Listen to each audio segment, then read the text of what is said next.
Hello दोस्तों, स्वागत है हमारे यूट्यूब चैनल सर्टिफिकेट मटेरियल में।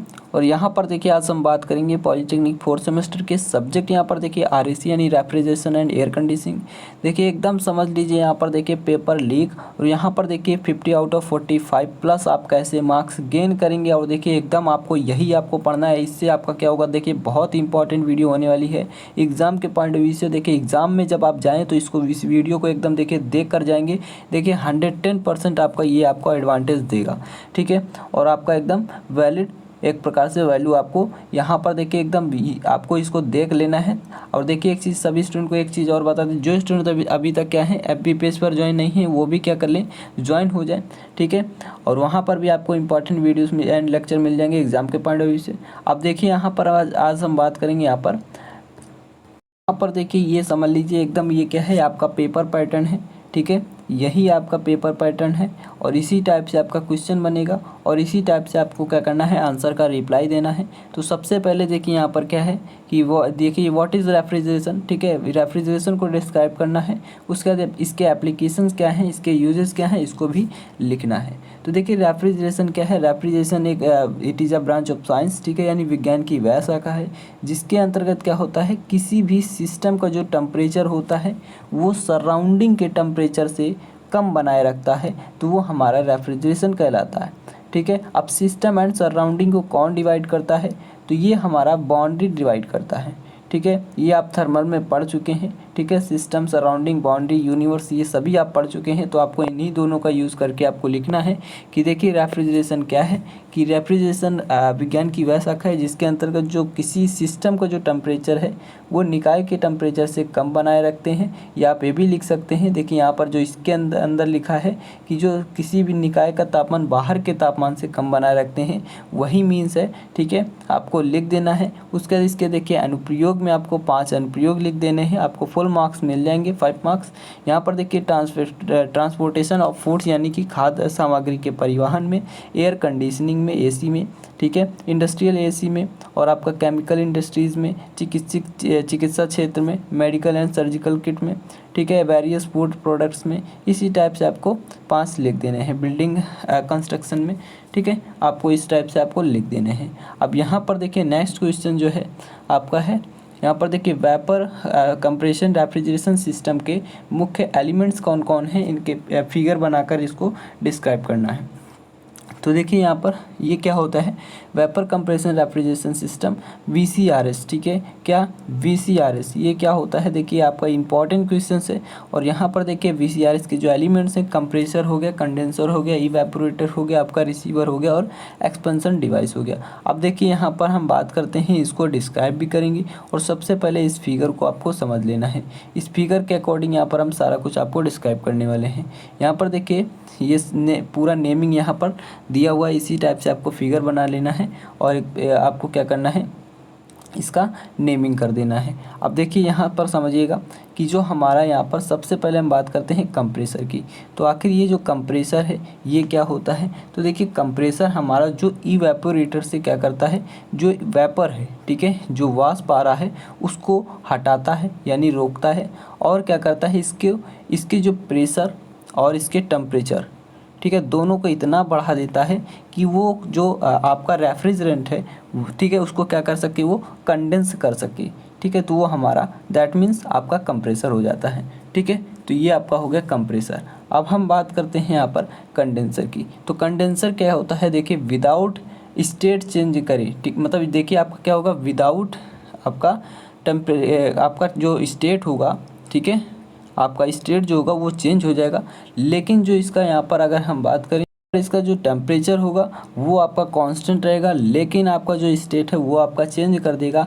वो आपका वेपर से आपको क्या कर देगा, लिक्विड में कन्वर्ट कर देगा। या फिर देखिए आप ये भी लिख सकते हैं इसके अकॉर्डिंग कि यहाँ पर देखिए जो कंडेंसर है वो क्या करता है, इसका मुख्य कार्य गर्म जो वाष्प है, रेफ्रिजरेंट जो हीट है, इसको एब्जॉर्ब करके उसको ठंडा करना होता है, ठीक है, ठंडा कर देता है। तो ये क्या होता है, देखिए गर्म वाष्प रेफ्रिजरेंट की ऊष्मा संघनित्र माध्यम से प्रदान कर दी जाती है। तो यही हमारा कंडेंसर होता है। अब हम यहाँ पर देखिए बात करेंगे कि ये हमारा जो इवेपोरेटर होता है ये क्या होता है।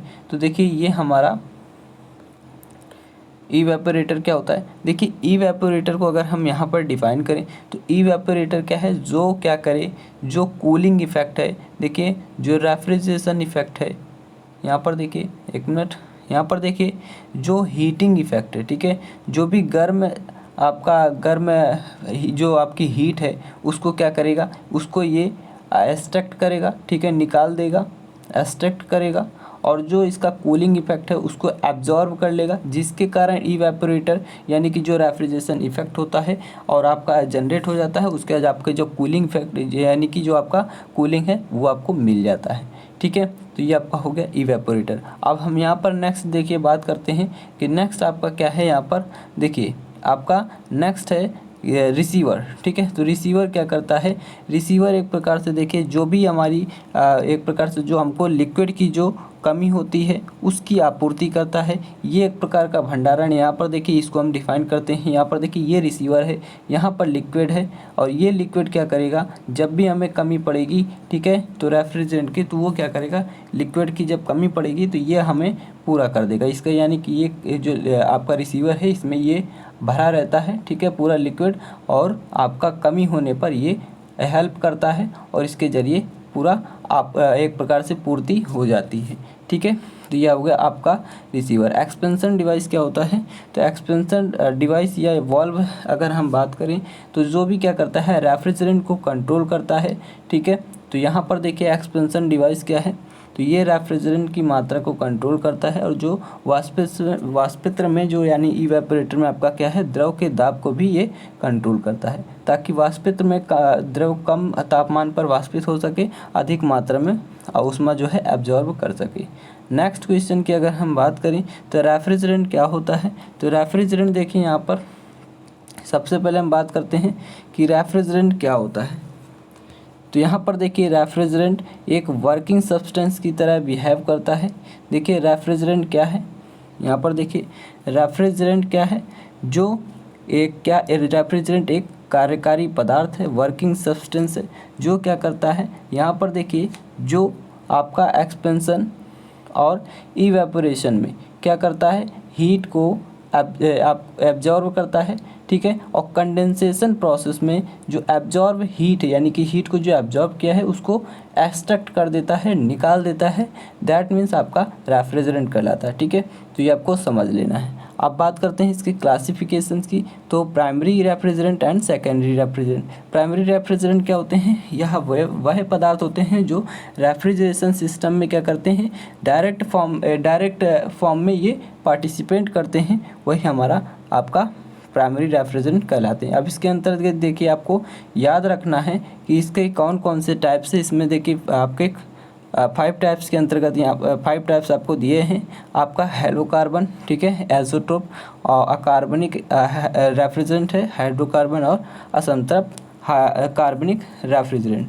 तो ये 5 टाइप आपको याद रखने हैं, ठीक है। अब हम यहाँ पर देखिए हम बात करें तो सेकेंडरी रेफ्रिजरेंट क्या होता है। तो सेकेंडरी रेफ्रिजरेंट वह होते हैं जो प्राइमरी रेफ्रिजरेंट के द्वारा ठंडे कर दिए जाते हैं और शीतलन प्रक्रम के लिए उपयोग किया जाता है, ठीक है।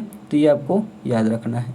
अब हम नेक्स्ट यहाँ पर देखिए बात करते हैं कि जो बेल कोलेमोन आपका है, ठीक है, या इसी को बोलते हैं रिवर्स्ड ब्रेटन, या आप इसी को बोल सकते हैं जूल साइकिल, ठीक है। इसमें जो प्रयुक्त होने वाले एलिमेंट्स हैं इसको बताना है और इसका फिगर भी क्रिएट करना है, ठीक है। इन प्रक्रमों के नाम लिखने हैं। तो आपका कंप्रेसर हो गया, कूलर हो गया, और प्रसारक हो गया, रेफ्रिजरेटर हो गया, ये इसके सभी एलिमेंट हैं, ठीक है। तो इसको नाम को आपको याद रखना है, कंप्रेसर, कूलर, प्रसारक और रेफ्रिजरेटर, ठीक है। यहाँ पर देखिए फिगर, तो फिगर आपको क्या बनाना है, देखिए इस प्रकार से आपको इसको फिगर को आपको बना देना है। ये आपका कंप्रेसर है और ये आपका यहाँ पर प्रसारक है, ठीक है। अब यहाँ पर देखिए इवेपोरेटर जो है यहाँ पर जो आपका एक्सपेंशन है, और उसके बाद ये आपका रेफ्रिजरेटर है, और यहाँ पर देखिए ये जो है ये कूलर है, ठीक है। यहाँ से क्या होगा, जो कूलिंग वाटर है ये प्रवेश करेगी, इन करेगी, और यहाँ से ये वाटर जो है आउट हो जाए, मतलब निकल जाएगा, एक्सट्रैक्ट हो जाएगा, ठीक है। तो ये पूरा का पूरा जो फिगर है यही आपका क्या है, आपका बेल कोलेमन आपका साइकिल, आपका इसको फिगर बना देना है, ठीक है, ये पूरे मार्क्स आपको मिल जाएंगे। और देखिए इसके अगर हम बात करें तो बेल कॉलिंग जो है इसका यूज़ कहाँ पर होता है, जितने भी हमारे क्या होते हैं जो वाटर शिप होते हैं, ठीक है, जो जहाज़ होते हैं पानी के, उसमें उपयोग किया जाता है, जिसमें कार्यकारी पदार्थ के रूप में हम एयर का यूज करते हैं। ठीक है, तो इसको आपको याद रखना है। तो यहाँ पर देखिए इसका प्रारंभिक दाब आयतन अगर हम बात करें तो P1 V1 T1 है क्रमशः। और यहाँ पर देखिए इसको फिगर को अगर हम बात करें तो PV डायग्राम आपको बना देना है। PV डायग्राम में आपको देखिए प्रेशर एंड वॉल्यूम को डिनोट कर देना है। यहाँ पर देखिए फिगर किस प्रकार से बनेगा, तो फिगर आपका देखिए यहाँ पर 2 लाइनें आप खींच देंगे। यहाँ पर देखिए आपका आइसेंट्रोपिक कंप्रेशन प्रोसेस हो जाएगा, और ये जो 2 to 3 है ये आपका क्या हो जाएगा, ये आपका आइसोबारिक आपका कूलिंग प्रोसेस हो जाएगा। और 3 to 4 जो है वो आपका आइसेंट्रोपिक एक्सपेंशन प्रोसेस हो जाएगा। और 4 to 1 क्या है आपका आइसोबारिक आपका एक्सपेंशन प्रोसेस हो जाएगा। तो ये आपका कंप्लीट होता है।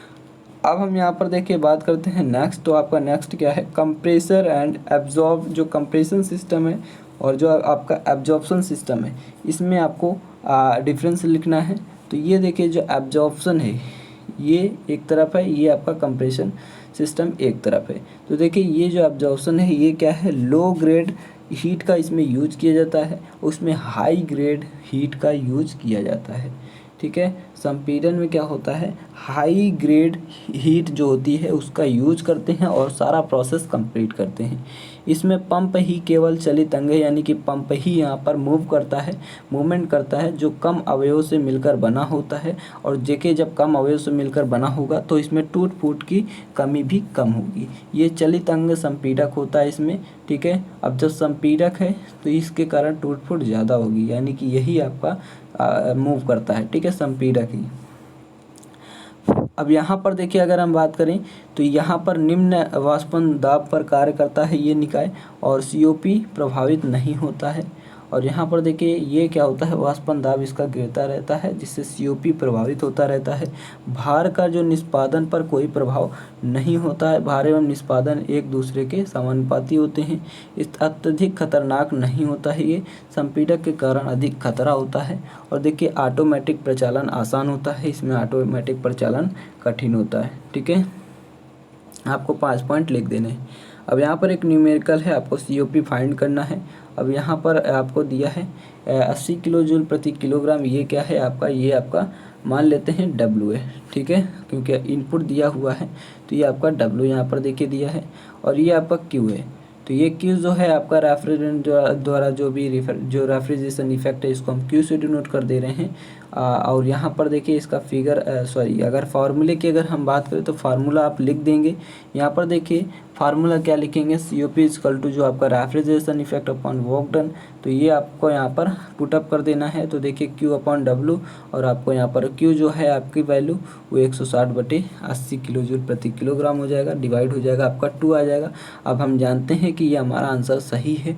कैसे सही है, तो COP का मान ऑलवेज क्या होता है, COP का मान ऑलवेज 1 से ज़्यादा होता है। ठीक है, तो आपको इसको याद रखना है।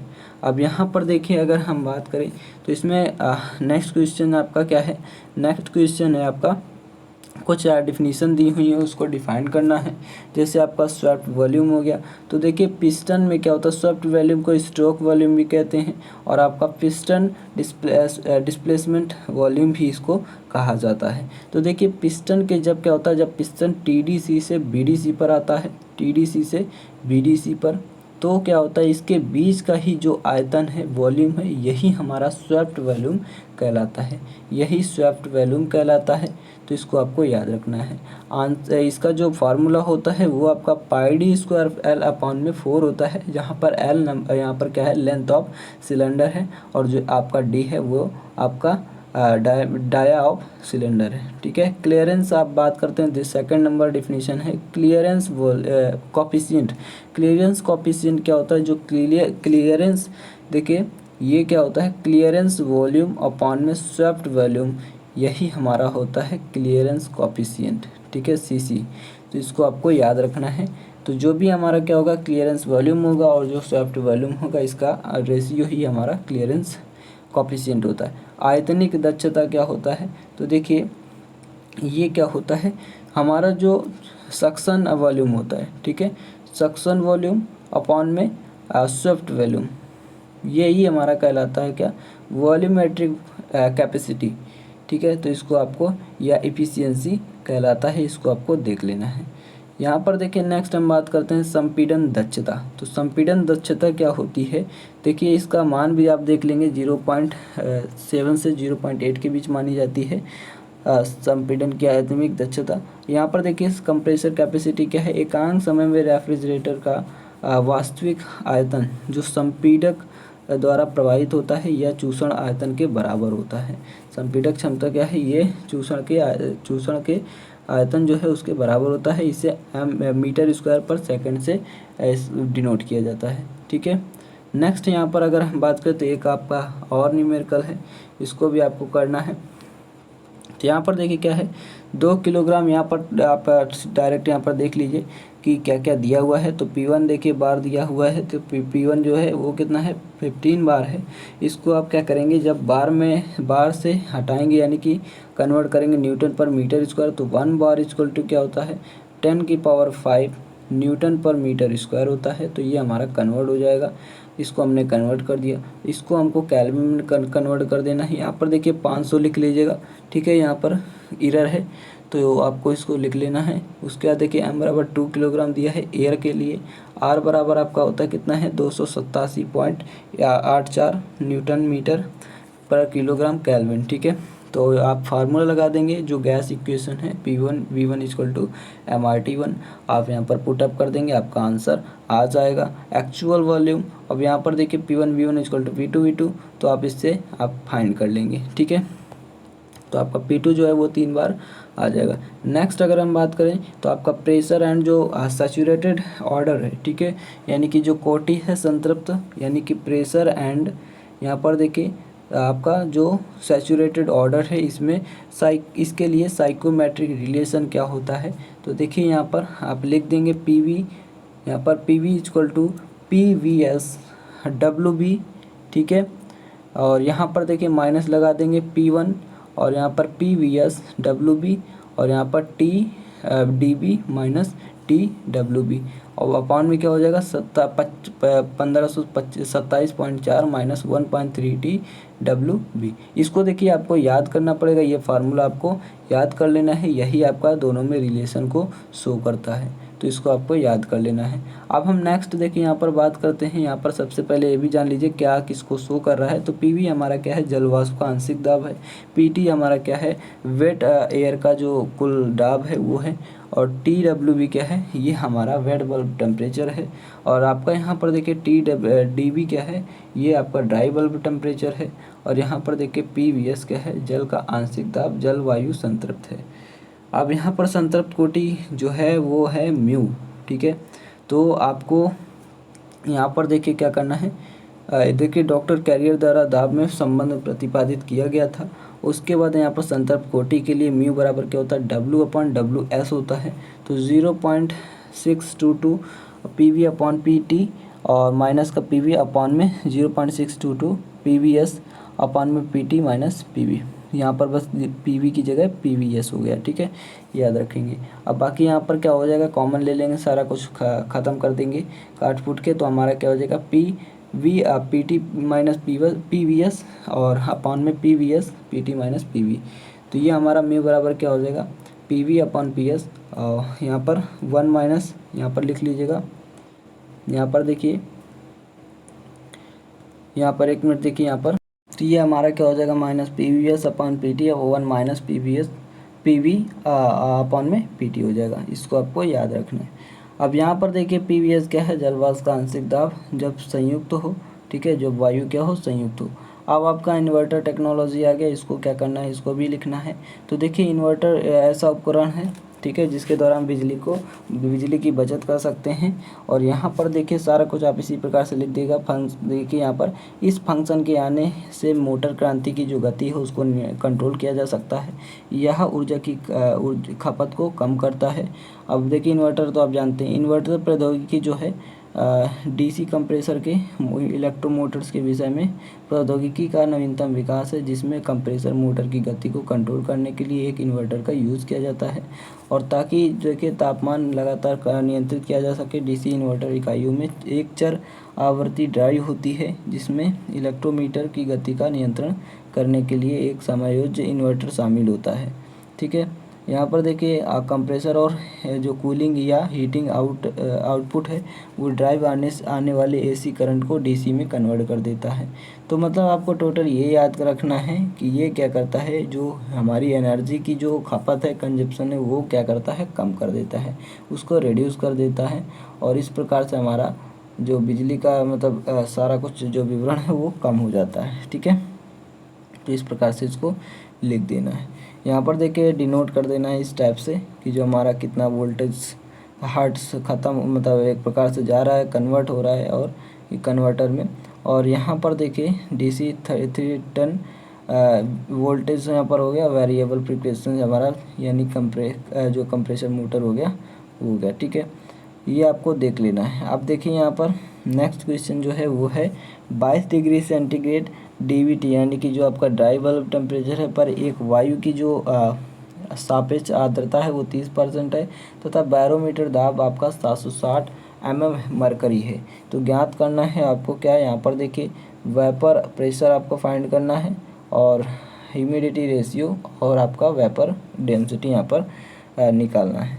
तो यहाँ पर देखिए क्या करना है, टीडी यानी आपको दिया हुआ है आपका इसको 2.2 यहाँ पर देखिए डिग्री सेंटीग्रेड है, यहाँ पर इसको कर लेंगे। ठीक है, उसके बाद फाई बराबर आपका कितना दिया हुआ है, फाई बराबर ये आपका निकाल लेंगे इसको परसेंटेज में। तो आपका देखिए 3.0% यानी 0.3% आप इसको कह सकते हैं। ठीक है, जब परसेंटेज में कन्वर्ट करेंगे तब। और यहाँ पर देखिए पीवी जो है उसको जब आप HG देखिए mm में दिया है, तो mm आप HG में कितना हो जाएगा 1.01308 बार हो जाएगा। और इसका फार्मूला PV = 5 × PS होता है। तो बस आप इसको लगा देंगे तो आपका आंसर एक आ जाएगा, यानी कि जो वेपर प्रेशर है वो आपका फाइंड हो जाएगा। इसी प्रकार से देखिए आपको क्या करना है, आपको ह्यूमिडिटी रेशियो निकालना है। तो ये फार्मूला लगा देंगे 0.622 PV अपॉन में PV - PV, इसको यहाँ पर पुट अप कर देंगे, इसका भी आंसर आपका आ जाएगा। अब देखिए हम नेक्स्ट बात करते हैं। यहाँ पर नेक्स्ट आपका क्या है, आपका यहाँ पर देखिए PV फार्मूला लगाएंगे। यहाँ पर आपको निकालना क्या है, जो वेपर डेंसिटी है उसको निकालना है। तो यहाँ पर PV = WPV - PV upon RA TD रख देंगे, तो वैल्यू सारी तो यहाँ पर आपका ये भी आ जाएगा। नेक्स्ट देखिए क्वेश्चन जो है वो कह रहा है एक्चुअल वेपर कंप्रेशन साइकिल का प्रोसेस बताना है। तो देखिए यहाँ पर सबसे पहले फिगर बनाएंगे, यहाँ पर टेम्परेचर एंथैल्पी, ठीक है, तो एंट्रोपी तो TS डायग्राम बनाएंगे। तो TS डायग्राम देखिए किस प्रकार से बनता है, जैसे आप दो देखिए कर्व आप इस प्रकार से खींच देंगे। यहाँ पर देखिए ये आगे आपका जाएगा ये, और आपका इस प्रकार से जाएगा, ये हमारा TS डायग्राम है। और पॉइंट नेम लिख देंगे आप, ठीक है, 1 2 आपका 3, और यहाँ पर क्या गया 4 हो गया, नीचे आया, फिर 5, यहाँ पर 6 हो गया, 7 8 9 10 11 हो गया। ठीक है, और यहाँ पर ये भी आप शो कर देंगे, ये PC है और आपका PE है और PS है।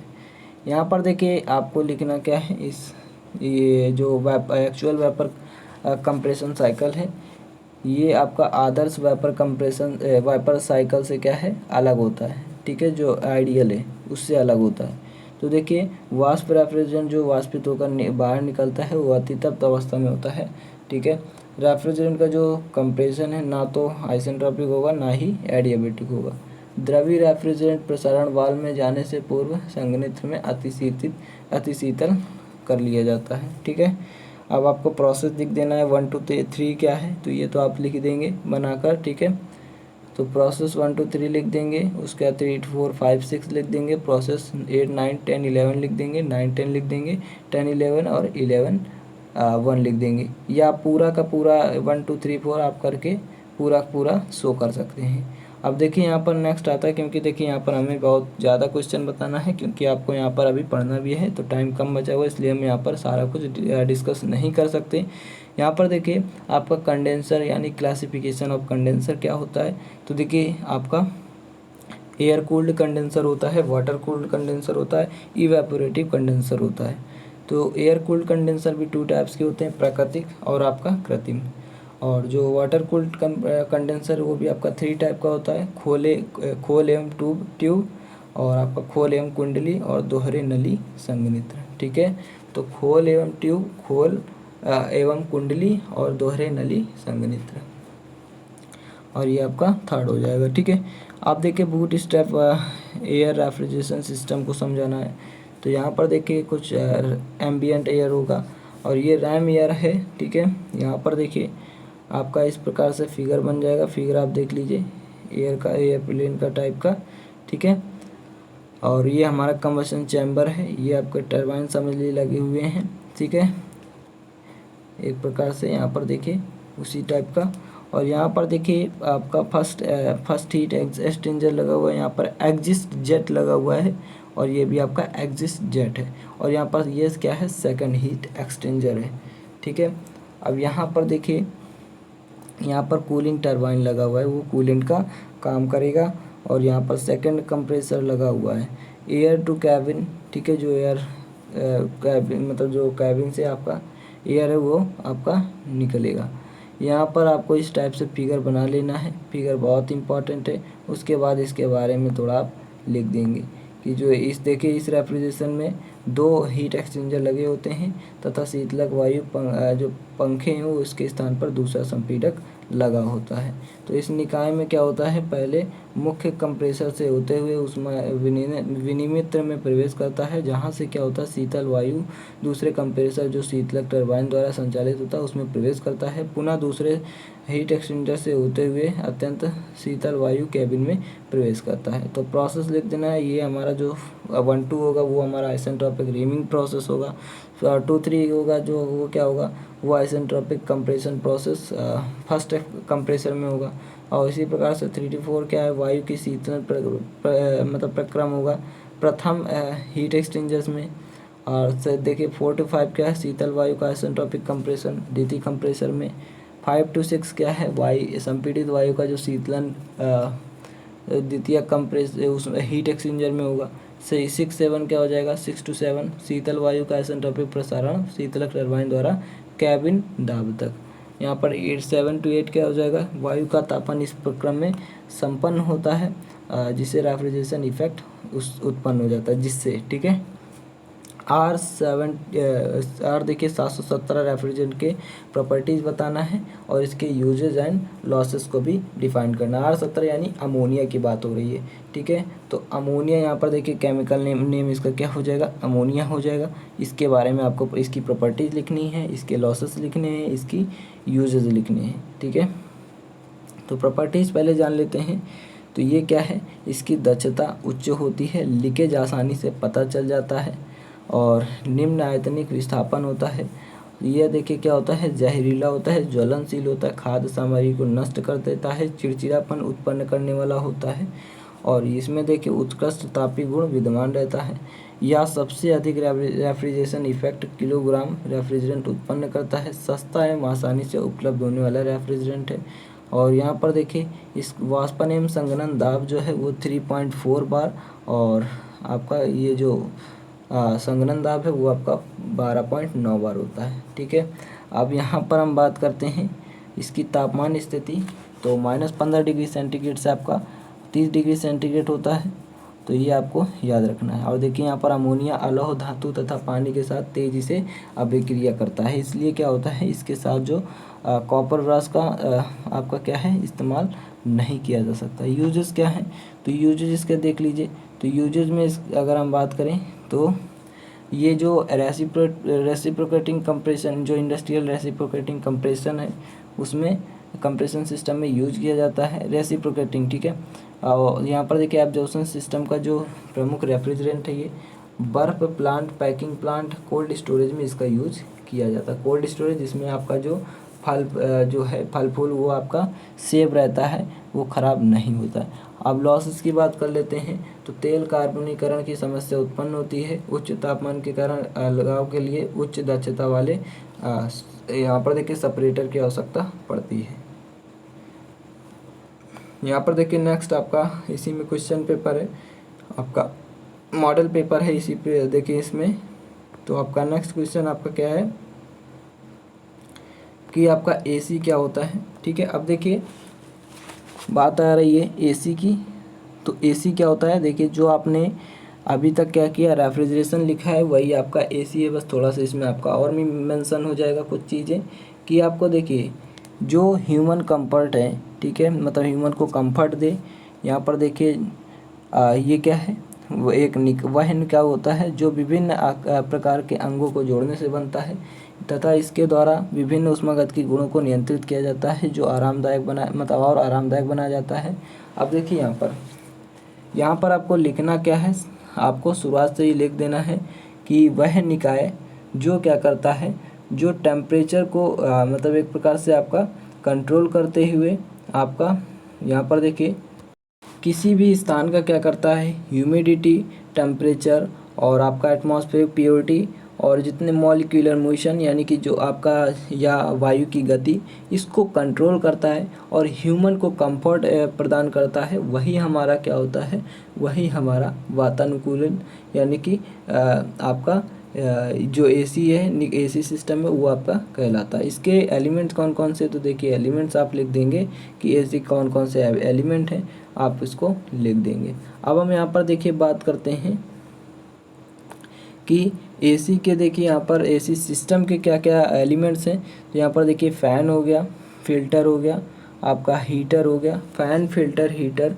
रेफ्रिजरेशन प्लांट हो गया, ह्यूमिडिफिकेशन एंड ह्यूमिडिफिकेशन इक्विपमेंट्स हो गया, कंट्रोल सिस्टम हो गया। ये आपके इसके एलिमेंट्स हैं। ठीक है, अब बात होती है सीओपी को डिफाइन करना है, रेफ्रिजरेटर का सीओपी और तथा दक्षता एवं निष्पादन गुणांक में अंतर स्पष्ट करना है। निष्पादन गुणांक यानी कि जो आपका सीओपी है ये क्या होता है, तो यह कुल उत्पादित रेफ्रिजरेटर प्रभाव एवं रेफ्रिजरेटर कार्य की मात्राओं का अनुपात होता है। ठीक है, तो ये आपको लिख देना है, यानी refrigeration effect upon work done is called आपका the ratio of refrigeration effect of the work is called COP. ठीक है, तो आपको क्या लिखना है, the ratio of refrigeration effect and work done is called COP. तो ये आपको लिख देना है। अब आप यहाँ पर देखिए इसका जो वैल्यू होता है वो 1 से अधिक होता है, ये हमने आपको डिस्कस कर दिया है। तो रेफ्रिजरेशन देखिए यहाँ पर इफ़िशियंसी और जो सीओपी है इसमें अंतर भी डिस्कस करना है। तो यहाँ पर तीनों फिगर आप बना देंगे, हीट इंजन, हीट पंप का और आप रेफ्रिजरेटर का। रेफ्रिजरेटर और जो हीट पंप है ये दोनों एक टेम्परेचर यानी low temperature to high temperature ये ट्रांसफ़र होते हैं। ठीक है, और जो पंप जो इंजन है वो क्या होता है, वो आपका high temperature to low temperature क्या होता है, ट्रांसफ़र होता है। ठीक है, यहाँ पर देखिए तो इस प्रकार से इसका सारा डाटा दे देना है कि इसकी जो इफ़िशियंसी होती है इंजन की वो क्या होती है, रेफ्रिजरेटर का यहाँ पर देखिए सीओपी क्या होता है। तो यहाँ पर देखिए हीट इंजन की अगर हम बात करें तो work done upon heat supplied होता है, Q2 minus Q1 upon Q2 हो जाएगा। रेफ्रिजरेटर का जो सीओपी है वो क्या होता है, refrigeration effect upon refrigeration work done Q1 upon Q2 minus Q1। और इसी प्रकार से पंप का देख लीजिए तो produce effect upon work done, ये हमारा क्या होता है, तो ये हमारा Q2 upon Q2 minus Q1 होता है। यहाँ पर देखिए वाइपर कंप्रेशन साइकिल, यहाँ पर ड्राई सैचुरेटेड वेपर के साथ समझाना है। जब ड्राई सैचुरेटेड हो तो ये फिगर आपको याद रख लेना, यही फिगर आपका मेन है, टीएस और पीएस डायग्राम। इसी से सारा कुछ आपका कंप्लीट होगा, सारा कुछ आप थ्योरी लिख पाएंगे। प्रोसेस 1 to 2 क्या है, 3 to 4 2 to 3 क्या है, 3 to 4 क्या है, 4 to 1 क्या है, ये सारा प्रोसेस आप लिख देंगे। ठीक है, कुछ नहीं है, यहाँ पर देखिए आपको उसी के अकॉर्डिंग लिख देना है। अब यहाँ पर इसकी इफ़िशियंसी भी मतलब एक प्रकार से सीओपी को भी निकाल देना है बस। यहाँ पर देखिए अब आपका रेफ्रिजरेंट R12 आ गया है, इसकी प्रॉपर्टीज़ के यूजेस को और लॉसेस को बताना है। तो यहाँ पर देखिए इसके प्रॉपर्टीज़ क्या हो जाएंगी R12 का, ये आपका इसका जो रासायनिक नाम है वो फेरॉन 22 है। ठीक है, अब यहाँ पर सी, इसका जो केमिकल फार्मूला है CHCl होता है, ठीक है। यह क्या है, एक आर्टिफिशियल रेफ्रिजरेंट है। इसका उपयोग निम्न वाष्पन तापमान के लिए यूज होता है। इसके प्रॉपर्टीज़ को हम जान लेते हैं। ये इसका यूज़ कहाँ पर होता है, कंप्रेशन डिस्प्लेसमेंट यानी कि विस्थापन निम्न इस मतलब होता है इसका। कंप्रेशन डिस्प्लेसमेंट क्या होता है, लो होता है। और इसका जो वाष्पन दाब है वो आपका 2.9 बार एब्सोल्यूट होता है, और 11.9 बार एब्सोल्यूट क्या होता है, संघनन होता है। ये जो इसकी लैटेंट हीट है वो -15 डिग्री सेंटीग्रेड पर कम होता है। इसका मान 218.1 किलोजूल प्रति किलोग्राम होता है। यह CO2 की तरह जहरीला होता है। इसकी जो सुरक्षित सांद्रता है वो आपका 10 ppm है, ठीक है, पार्ट्स पर मिलियन। अब यहाँ पर देखिए जल के साथ इसका यूज नहीं किया जाता है, क्योंकि यह जल के साथ आसानी से घुलनशील होता है, ठीक है। और इसके सिलेंडर का रंग क्या होता है, हरा होता है। यूजेस की हम बात करें तो इंडस्ट्रियल पर्पज़ से आपका लो टेम्परेचर सिस्टम में इसका यूज किया जाता है। साबुन उद्योग, हैलाइड टॉर्च, आपका इलेक्ट्रॉनिक डिक्टेटर में इसका यूज किया जाता है। इसकी लॉसेस क्या है इसके, तो इसका विसर्जन उच्च तापमान पर होता है, जिसके कारण संपीड़क हेड तथा सिलेंडर को जल शीतलन की आवश्यकता होती है। रेफ्रिजरेंट के रासायनिक और भौतिक गुण लिखने हैं, तो देखिए रासायनिक यानी केमिकल प्रॉपर्टीज़ की अगर हम बात करें तो ये आपका ज्वलनशीलता होती है, मतलब ज्वलनशीलता होती है इसमें। और यहाँ पर विषैलापन, जल में विलयता, विसरणी और नष्ट होने वाला गुण। भौतिकी गुण की अगर हम बात करें तो इसमें क्या है आपका स्टेबिलिटी एंड इंटरनेस, विस्कोसिटी, आपका डाइलेक्ट्रिक स्ट्रेंथ, यहाँ पर कॉस्ट हो जाएगा आपका, कोरोजन प्रॉपर्टी हो जाएगा, थर्मल कंडक्टिविटी हो जाएगा, लीकेज टेंडेंसी हो जाएगा, ठीक है। ये सभी फिजिकल प्रॉपर्टीज़ के अंतर्गत आ जाते हैं। अब यहाँ पर देखिए एक आपको फिर से मिल गया है क्या, एक न्यूमेरिकल, एक मशीन कॉर्नट चक्र पर बेस्ड है, जो कि क्या है 305 केल्विन तथा 260 केल्विन टेम्परेचर के मध्य कार्यकारी है। COP की गणना करनी है जब रेफ्रिजरेटर की तरह कार्य करे, जब आपका क्या करना है, पंप की तरह कार्य करे, जब आपका हीट इंजन की तरह कार्य करे तब। यहाँ पर देखिए अगर रेफ्रिजरेटर के लिए यूज करेंगे तो सबसे पहले इसको आपको सभी को जो टेम्परेचर है वो केल्विन में कन्वर्ट करना है। उसके बाद देखिए रेफ्रिजरेटर के लिए आप कौन सा फार्मूला यूज करेंगे, T1/T2 - T1, low temperature upon high temperature minus low temperature. जब भी ऑलवेज क्या होता है, high temperature to low temperature को घटाते हैं, ठीक है। तो आपका यहाँ पर देखिए, और यहाँ पर देखिए क्या होगा आपका, इस प्रकार से यहाँ पर इसको T1 का मान रख देंगे। T1 जो हमारा छोटा वाला यानी कि कम टेम्परेचर है जिसका, तो T1 हमारा 260 केल्विन है। यहाँ पर देखिए ऑलवेज केल्विन में ही दिया है तो कोई दिक्कत की बात नहीं है, हमें इसको कन्वर्ट नहीं करेंगे। तो 260/305 - 260 इसको कन्वर्ट कर देंगे, देखिए ये हमारा आंसर आ जाएगा। इसी प्रकार से इसका देखिए क्या हो जाएगा, T2 माइनस ये क्या हो जाएगा, हाई टेम्परेचर आपका क्या होगा, हाई टेम्परेचर ऊपर होगा, ठीक है। और high temperature to low temperature को घटा देंगे जब हीट पंप की बात करेगा तब।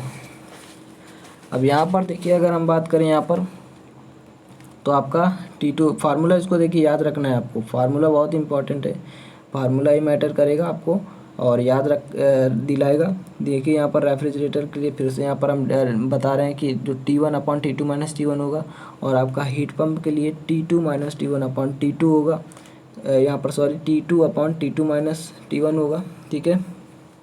और यहाँ पर देखिए बस क्या करना है, यहाँ पर इस देखिए यहाँ पर T1 तो यहाँ पर T2 हो गया है, बाकी सब सेम है, तो इसमें फार्मूला रख देना है तो आपका आंसर आ जाएगा।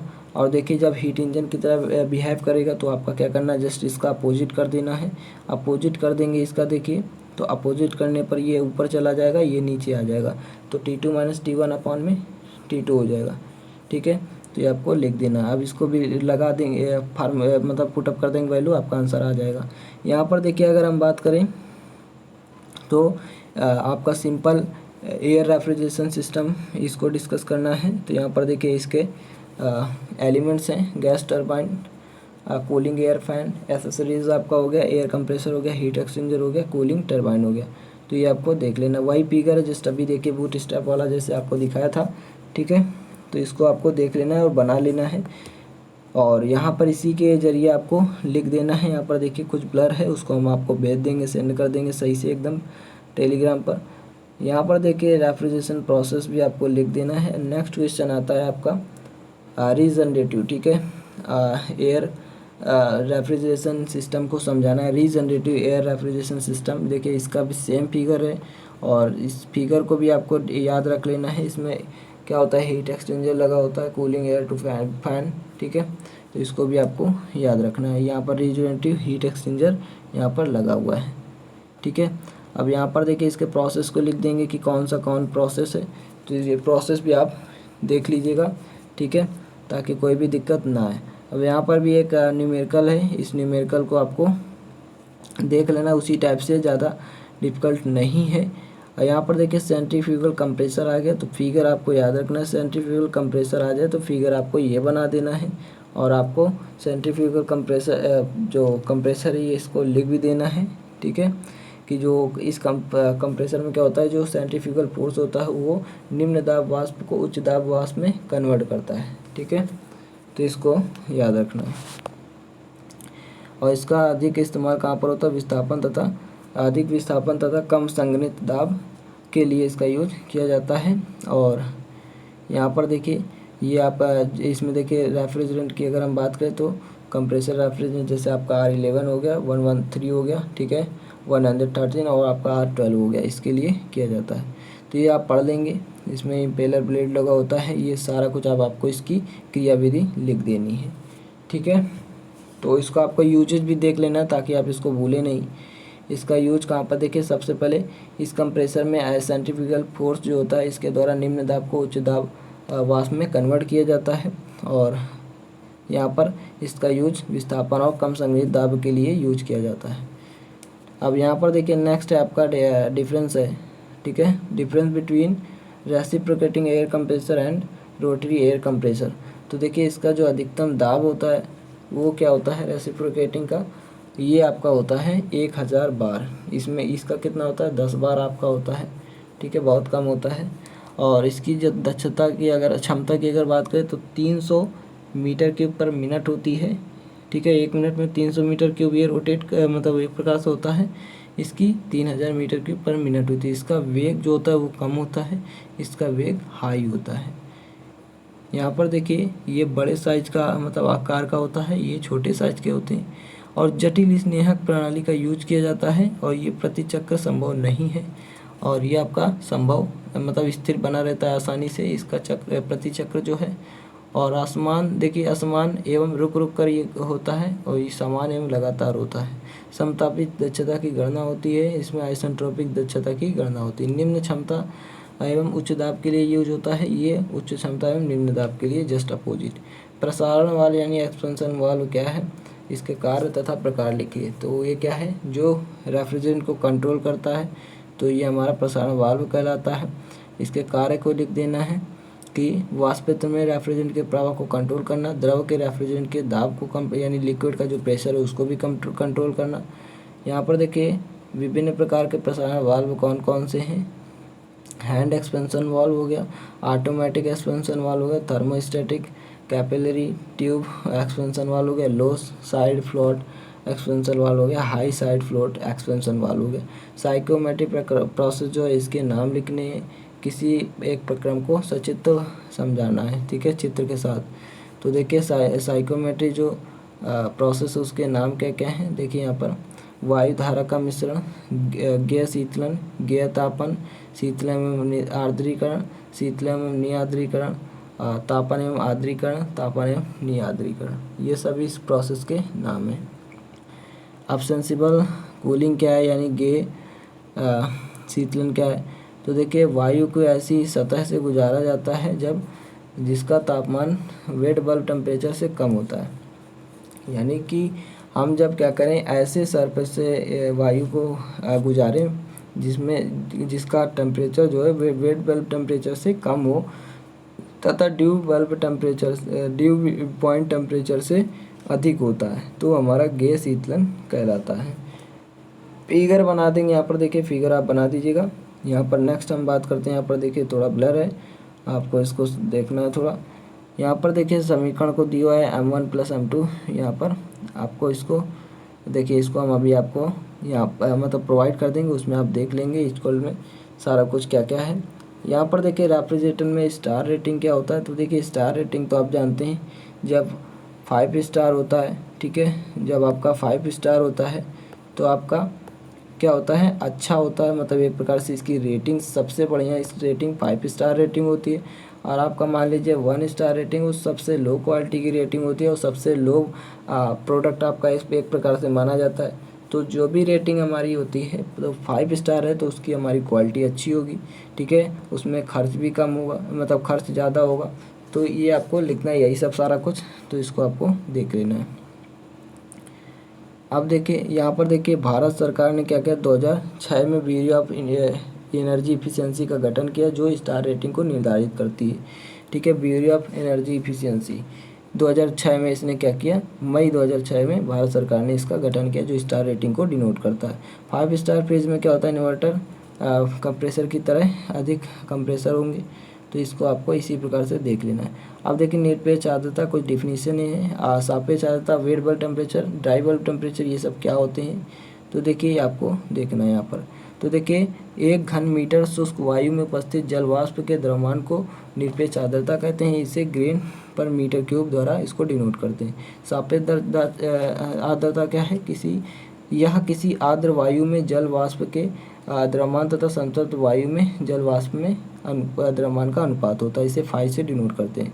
वेट बल्ब टेम्परेचर क्या होता है, तो देखिए वायु का वह टेम्परेचर जो थर्मामीटर द्वारा मेज़र किया जाता है जब बल्ब को गीले कपड़े द्वारा ढक दिया जाता है, घेर दिया जाता है, तो जो वायु होता है उसके संपर्क में होता है, तो ये इसको हम डिनोट करते हैं TW और TWB, ठीक है। अब आके आपका ड्राई बल्ब टेम्परेचर, तो ये क्या होता है, थर्मोमीटर द्वारा इसको भी क्या करता है, मेज़र किया जाता है, इसके वायु का टेम्परेचर होता है, ठीक है। और जब वायु आर्द्रता द्वारा प्रभावित नहीं होता है तब इसका यूज करते हैं, ठीक है। अब ये आपका हो गया, देखिए यहाँ पर 2 आपके मॉडल पेपर एक प्रकार से कंप्लीट हो गए। तो आप इसी प्रकार से आपको देखिए इसी टाइप से आपके क्वेश्चन आपके पुटअप होंगे आज के एग्ज़ाम में। तो आपको क्या करना है, एकदम इसको पहले से ही देख कर जाना है, कोई भी दिक्कत ना आए। तो अगर आप लोग को ये वीडियो पसंद आई तो लाइक करें, शेयर करें, सब्सक्राइब करें, ज़्यादा से ज़्यादा अपने दोस्तों को जल्दी से ग्रुपों में शेयर करें ताकि इस पता चल सके कि इसी टाइप से आपका पेपर पैटर्न बनना है।